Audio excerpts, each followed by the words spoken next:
Assalamualaikum warahmatullahi wabarakatuh.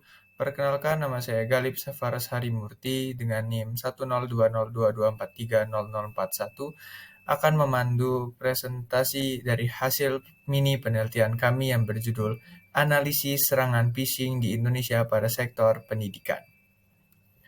Berikut adalah anggota kelompok kami. Yang pertama ada Zaki Agatsa, yang kedua ada Muhammad Fikri Rahman, yang ketiga ada Rizal Fauzan, yang keempat ada Glenn Fian, yang kelima ada Galib Safaras Harimurti. Halo semua, perkenalkan, nama saya Rizal Fauzan Ahmad C dengan NIM 1020222400 dari kelas SI 4807. Di sini saya akan membawakan pendahuluan. Yang pertama adalah latar belakang. Sektor pendidikan di Indonesia mengalami digitalisasi yang pesat dan banyaknya penggunaan aplikasi serta platform secara daring. Semakin pesatnya digitalisasi membuat banyaknya kejahatan di dunia cyber. Salah satunya adalah phishing. Phishing sendiri menjadi salah satu ancaman utama, di mana para pelaku mencoba mencuri data pribadi melalui penipuan yang disamarkan sebagai entitas terpercaya, berpotensi merugikan individu dan institusi pendidikan. Lalu, yang kedua, ada tujuan penelitian. Yang pertama adalah menganalisis tingkat kerentanannya. Lalu yang kedua, ada menyajikan temuan terkait metode phishing yang banyak digunakan oleh oknum-oknum tersebut. Lalu yang ketiga, memberikan rekomendasi mitigasi untuk sektor pendidikan. Lalu ada definisi phishing. Apa itu phishing? Phishing sendiri adalah teknik penipuan yang dilakukan dengan cara menyamar sebagai sumber yang dapat dipercaya, bertujuan untuk mendapatkan data pribadi seperti username, password, informasi kartu kredit, KTP, dan lain-lain. Jenis phishing yang umum ditemui itu ada 4. Yang pertama ada email phishing, di mana dikirim lewat email. Ada juga spear phishing. Lalu yang ketiga ada voice phishing, atau biasa disebut phishing pakai V. Itu di mana phishing menggunakan suara. Lalu ada juga 4 smishing. Assalamualaikum warahmatullahi wabarakatuh. Perkenalkan, nama saya Muhammad Fikri Rahman. Saya dari kelompok 5 dan saya akan menjelaskan konteks phishing di sektor pendidikan.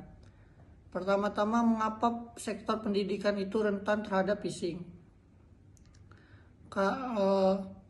Karena banyaknya platform belajar dan administrasi yang digunakan secara daring, dan penggunaan sistem-sistem manajemen pembelajaran seperti LMS yang tidak selalu aman, dan kurangnya kesadaran digital di kalangan staf dan siswa. Beberapa kasus phishing di sektor pendidikan ialah seperti pencurian data pribadi mahasiswa, pembobolan akun email institusi yang digunakan phishing, lebih lanjut serangan terhadap sistem belajar seperti LMS gitu.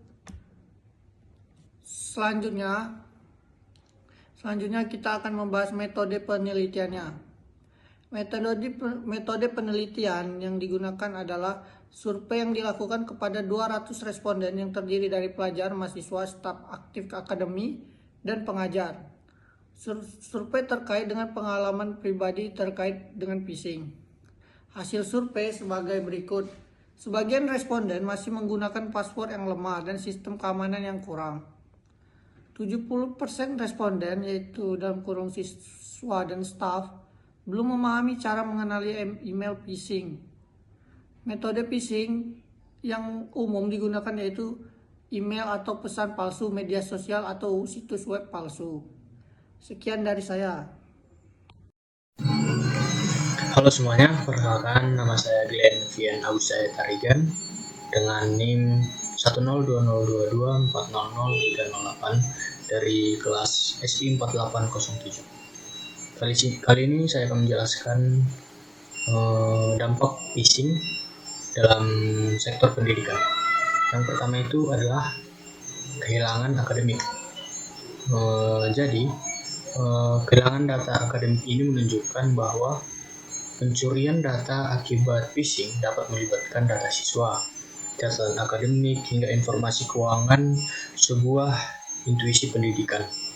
Yang kedua itu adalah gangguan operasional. Ini terjadi ketika serangan phishing itu berhasil. dan dia mengakses ke sistem pembelajaran seperti misalnya di Telkom University itu seperti LMS atau jaringan internal yang dapat terganggu seperti yang digunakan oleh Telkom tadi. Selanjutnya adalah penurunan kepercayaan, sehingga di sini intuisi atau sebuah organisasi bidang pendidikan itu yang terkena serangan kehilangan kepercayaan dari siswa, orang tua, dan masyarakat yang berdampak pada reputasi mereka. Selanjutnya yaitu kerugian finansial. Kerugian finansial dalam intuisi pendidikan yang mengalami kerugian dapat berupa kerugian material akibat pencurian dana misalnya melalui akun-akun yang diretas atau penipuan pembayaran. Oke, selanjutnya kita masuk ke rekomendasi mitigasi. Jadi rekomendasi mitigasi yang dapat dilakukan untuk mencegah terjadinya phishing ini yaitu dilakukannya pelatihan.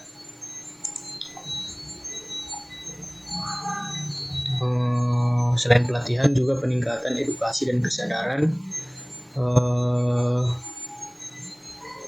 bagi pengguna media interaktif dan sosialisasi berkelanjutan. Intuisi pendidikan tersebut juga harus mengadakan pelatihan rutin yang mencakup pengenalan ancaman phishing, cara mengenali email atau situs phishing, serta juga langkah tanggapan pertama yang dilakukan jika kita menjadi korban. Selanjutnya itu penguatan teknologi keamanan, yaitu dengan mengimplementasikan teknologi deteksi otomatis. Jadi seperti penerapan autentikasi ganda dan pemantauan jaringan aktif. Sekolah dan universitas juga harus mengadopsi sistem yang dapat mendeteksi dan memblokir email phishing sebelum sampai ke pengguna. Selanjutnya adalah kebijakan internal yang ketat. Di sini itu maksudnya menggunakan email yang resmi. Juga terdapat protokol keamanan data dan dilakukannya audit keamanan secara rutin. Lalu semua komunikasi akademik dan administratif itu harus dilakukan melalui email resmi tersebut dari intuisi yang dilengkapi dengan sistem keamanan tambahan. Selanjutnya yang terakhir itu kerjasama antar lembaga. Jadi yang dimaksud yaitu intuisi pendidikan harus dapat bekerja sama dengan lembaga-lembaga seperti penyedia layanan internet dan pihak pemerintah yang diperlukan untuk menciptakan ekosistem digital yang aman bagi pendidikan tersebut.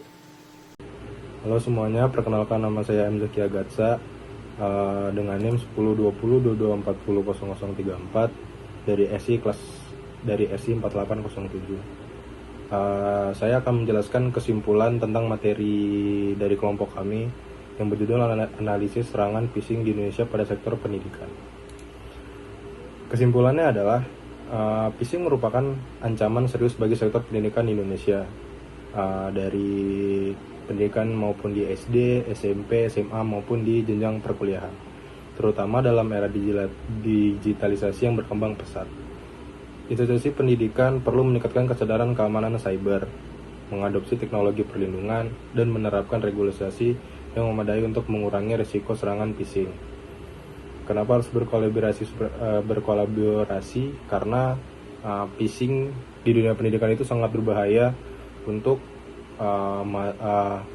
anak-anak yang sedang melakukan pendidikan di jenjang SD, SMP, SMA maupun pendidikan. Kolaborasi antara pemerintah, institusi pendidikan, dan masyarakat sangat diperlukan untuk menciptakan ekosistem digital yang aman. Sekian presentasi dari kami, lebih dan kurang kami mohon maaf. Sekian, terima kasih. Wassalamualaikum warahmatullahi wabarakatuh.